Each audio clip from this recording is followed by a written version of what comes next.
Ready হয়ে বেরিয়ে পড়েছিলাম বিরিয়ানি বাপে। আর এরকম এখানে বলছে আমার আর রোগা হবে না। মা বিকালবেলা দিয়েছিল কফি আর সিঙ্গারা, দিন আমি হেয়ার বান করে বিরিয়ানি করে বসে পড়েছিলাম ডিনারে। আমি এখানে রুটি আর পটল খেয়েছিলাম। পরে রাত্রিবেলা দেখি আবার মা দই বড়া আর রোল এনেছে দুটো দুটো করে।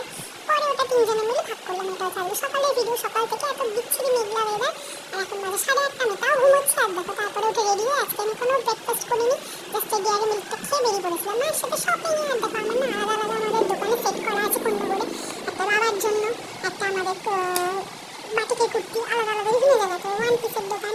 এই দেখো এত ভালো লাগছে আজকে মাকে। দেন আমাদের ফোন আসলো যে গ্যাস চলে এসছে, তাড়াতাড়ি করে আমরা অটো করে চলে এলাম। মানে আমাদের শপিং কিন্তু আজকে আরও অনেকক্ষণ লেন্দি প্রসেস হওয়ার কথা ছিল। দেন দেখো বাড়িতে ফিরে আমি এত খুশি হয়েছি। সব প্যাকেটে দুটো তিনটে করে কুর্তি, টপ, লেগিংস সমস্ত কিছু রয়েছে। আর এই দেখো আজকে এখন প্রিপারেশন হচ্ছে নিরামিষ চচ্চড়ি, খিচুড়ি, ভাজা, পাঁপড়। টাটা।